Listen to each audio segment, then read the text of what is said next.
Buenas noches, bienvenido al videoforo de esta semana 6 sobre las inteligencias artificiales y su aplicación en el análisis de datos. Bueno, vamos a iniciar con una breve definición de lo que es IA, aunque pueden haber muchos factores que queden de lado. En mi percepción es toda aquella tecnología, ¿no?, que permite analizar grandes volúmenes de información de forma autónoma, ¿no? Simula la inteligencia humana, y digo simula porque no se iguala, la diferencia sería de que tiene la capacidad de procesar mucha más información de forma mucho más rápida, ¿no? Algo que nosotros no podemos hacer. En cuanto al análisis de datos, pues está íntimamente relacionado, diría yo, porque la IA trabaja en base a la información que tiene ese mismo modelo o la información que nosotros le brindemos. Si a la IA le quitamos eso, pues no tendría mucho en realidad. Tendría de repente neuronas artificiales, pero no tendría con qué trabajar. Necesita ese input, ¿no? Esa entrada para que a su vez nos devuelva algo. ¿Está vinculado con el análisis de datos? Por supuesto que sí. Toda la IA se basa en eso, ¿no? En tener información, en tener datos. Y pues al tener esa capacidad de analizar información de forma mucho más rápida, nos lleva a decisiones inteligentes, pero de una forma mucho más efectiva, por supuesto. El cerebro humano se demoraría mucho más para poder interpretar toda esa información. La IA es, yo lo percibo así, es básicamente estadística, ¿no? Si hablamos de ChatGPT o de cualquier otro modelo de lenguaje natural, pues estamos hablando básicamente de predicción, ¿no? Lo que hace un modelo de lenguaje natural es predecir qué es lo que viene, ¿no? En el caso de producción escrita, por ejemplo. Entonces es básicamente estadística. Y pues esto ya lo mencioné, nos permite analizar una gran cantidad de datos, lo cual lo podemos usar obviamente a nuestro beneficio, ¿sí? A nuestro favor. ¿Cómo podemos analizar datos en el entorno académico, ¿no? Como docentes o como directivos de alguna institución? Bueno, tengo aquí tres ejemplos. Podemos usar dashboards inteligentes, que es lo que hemos visto en clase en realidad, ¿no? Una breve explicación. Podemos crear paneles, no solo para visualizar datos, sino para poder detectar a tiempo ciertas anomalías. Podemos predecir, ¿no? El rendimiento académico, ¿no? Podemos tomar acciones preventivas al respecto. Si lo vemos del lado financiero también, podemos ver cuál es el estado, ¿no? Si es una institución privada, el estado de deuda de los estudiantes, si es que pagan a tiempo o no, o si se retrasan, ¿no? Y todo eso nos permite, pues, obviamente, tomar decisiones. Podemos trabajar con chatbots analíticos, que son asistentes virtuales para que nos puedan, pues, dar respuestas a situaciones complejas en base a los datos que nosotros le podamos brindar. Esto es muy importante porque detectan patrones en la conducta de los estudiantes, en la conducta de los docentes, ¿por qué no?, en las conductas de los padres de familia. Y lo más favorable, diría yo, es que están disponibles 24/7, ¿no? Podemos utilizar en cualquier momento. En mi caso, yo utilizo estos chatbots como docente de inglés para poder verificar el estado académico de cada uno de mis estudiantes. A veces tengo grupos extensos y obviamente analizar, yo me imagino, ¿no? Ingresar al aula virtual y analizar uno por uno, aunque tengamos algunas herramientas, es un poco complicado. Entonces, lo que yo hago es simplemente descargar mi reporte, tengo un GPT personalizado y le pido pues que analice la información, que me saque las estadísticas, ¿no? De la cantidad de estudiantes que están en riesgo, quiénes son los estudiantes que están en riesgo. Es más, le pido que me redacte correos ya estandarizados para yo simplemente copiar y pegar a Gmail y pues poderles enviar la información, ¿no? Y poder darles el soporte académico a tiempo. ¿Nos permite hacer predicciones académicas? Sí, porque nos permite detectar variables, ¿no? Que de repente a veces nosotros no podemos ver. Nosotros podemos intuir de que el estudiante va a desaprobar porque falta clase, por ejemplo. O podemos intuir que es porque no ha hecho una actividad importante. Pero a veces dejamos de lado otros factores, ¿no? Y podemos usarla ahí a nuestro favor para poder, si tenemos un conjunto de variables, una sábana de datos, por ejemplo, mediante una regresión, saber qué estudiantes están en riesgo y no solo qué estudiantes están en riesgo, sino qué variables influyen, ¿no? En el resultado final de los estudiantes. Entonces nos permite ubicar esas variables que de repente se nos ha pasado, ¿no? O que no lo hemos considerado en su momento. Eso sustentado obviamente en estadística, ¿no? Podemos detectar estudiantes en riesgo de abandono, eh, podemos predecir el desempeño futuro y si podemos predecir el futuro, pues podemos tomar medidas correctivas. Intervenciones personalizadas en base a los datos.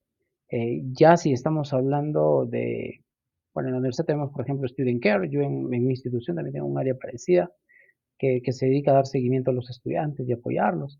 Y imaginemos que tengamos pues un modelo predictivo. Yo con base a esas variables puedo ver todo el historial de un estudiante, no solo de un semestre, sino de todos los años que está en la universidad, ¿no? Y con eso también puedo pues tomar decisiones, puedo apoyar al estudiante para que, por ejemplo, no deserte, ¿no? Las ventajas frente al análisis tradicional, pues lo más evidente es la rapidez, ¿no? Y la eficiencia. Anteriormente, yo no manejo Excel por ejemplo, o manejo lo básico, ¿no? Anteriormente tendríamos que armar sábanas de datos enormes, crear fórmulas de forma individual, funciones, para luego tener de repente un dashboard, ¿no? Listo para poder ser utilizado, para poder interpretar la información. Ahora no, ahora con algunos clics, también lo hemos visto en clase, podemos crear tablas dinámicas, ¿no? Podemos crear histogramas, podemos utilizar diversas herramientas en cuestión de segundos para nosotros procesar una saga de datos, por ejemplo. Nos ayuda obviamente en la mejora de toma de decisiones, lo hacemos mucho más rápido, nos basamos en evidencia, evitamos sesgos humanos. Eh, puede suceder que estemos omitiendo alguna variable, como lo mencionaba hace unos minutos, eh, pero hay que tener cuidado, ¿no? Porque la máquina también puede cometer errores y puede también haber sesgos, entonces hay que tomarlo con pinzas. Nos permite descubrir patrones ocultos, cosas que hemos omitido, correlaciones de repente entre alguna variable que nosotros no habíamos visto, que no pensábamos que podía tener alguna relación. Podemos entrenar un modelo de Machine Learning, por ejemplo, adaptado solo a nuestra situación, a nuestra realidad, y eso nos ayuda mucho, obviamente, en la toma de decisiones. Eh, y ese entrenamiento, ¿no? De algoritmos, un modelo de Machine Learning, o mediante el uso de Excel, que también hemos visto en clase, todo ello nos puede conducir a la automatización inteligente. Es decir, que la inteligencia artificial haga todo por su cuenta, ¿no? Que nos brinde información en tiempo real, tal como mostraba el profesor en la sesión, ¿no? Cómo analizaba la información en Blackboard, ¿no? De nuestro propio curso. Entonces, al ejecutarse todo de forma interna, pues eh, nos libera porque nos da mucho más tiempo para dedicarnos a otras actividades propias de nuestra labor y obviamente optimiza nuestros tiempos. Algunos riesgos y limitaciones que debemos de considerar, bueno, la brecha de capacitación.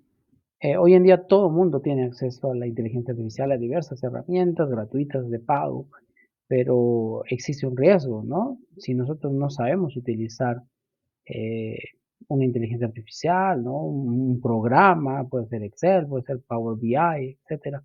Pues no tenemos esa base, aunque no estoy hablando de programar, estoy hablando de conocer los fundamentos, ¿no?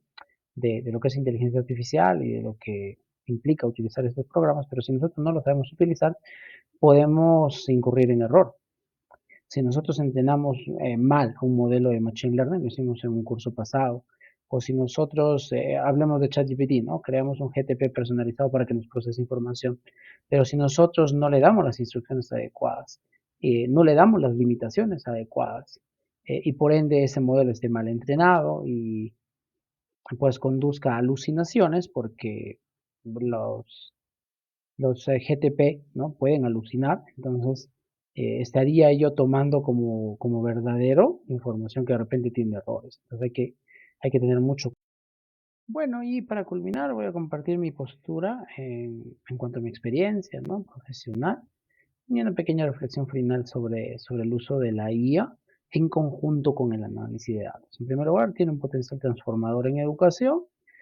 pues lo que nos permite pues analizar los datos de forma mucho más rápida, de una forma mucho más certera incluso, con algunos clics, ¿no? Sin necesidad de estar digitando códigos o fórmulas en el caso de Excel u otros programas. Es mucho más sencillo la toma de decisiones. Podemos incluso hacer uso de la inteligencia artificial para diseñar nuestros KPIs, ¿no? Para poder implementar en realidad nuestros KPIs y tener esos indicadores de gestión. Y es que estamos hablando ya de no solo de una gestión académica, sino de una gestión ya más gerencial. El uso ético y responsable de la IA también siempre va a ser cuestionado. Cómo usamos la IA, ¿no? La tecnología está para utilizarla. No es buena ni es mala, depende del uso que nosotros mismos le demos, pero sí es cierto que debemos de desarrollar marcos éticos específicos, ¿no? Por ejemplo, la protección de datos, ¿no? ¿Cómo una institución protege los datos de sus estudiantes o de sus docentes? Que que evite, ¿no? Que esa información se filtre y de repente sea de dominio público, eh, sobre todo con tanta falta de lineamientos en cuanto al uso de la inteligencia artificial, ¿no? No todos los países tienen leyes al respecto, entonces es de mucho cuidado. La equidad, ¿no? Tenemos que garantizar la equidad, el uso adecuado de este tipo de tecnología, pero que llegue a todos, no solo a la persona que sabe, sino al docente que necesita actualizarse, al estudiante que de repente viene de un entorno totalmente diferente. Entonces, depende mucho de cómo lo utilicemos, ¿no? Para lograr este tipo de equidad. La transparencia también, los datos deben llevarnos a ver la realidad, ¿no? Pero en este caso el estudiante, el profesor, el personal administrativo debería tener conocimiento de cómo se utilizan estos datos, ¿no? No debería ser privado porque es su información, nosotros tenemos que obviamente cuidarla. Tenemos que usar la IA como aliada, no como sustituta, dudo mucho que sustituya al ser humano en realidad. Al final, con, a pesar de todas las maravillas, ¿no?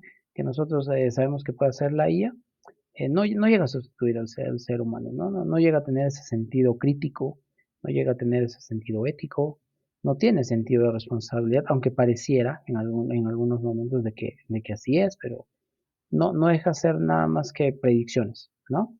Que estadística, que tecnología que procesa información, pero al final no llega a imitar la conducta humana, ¿no? A pesar de tener neuronas artificiales que simulen, ¿no? El procesamiento de la información, no deja de ser tecnología, no deja de ser humano. Entonces, debemos usarlo como una tecnología que aumente nuestra inteligencia, que nos permita optimizar el tiempo, obviamente considerando los aspectos ya mencionados. Bueno, eso sería todo. Muchas gracias.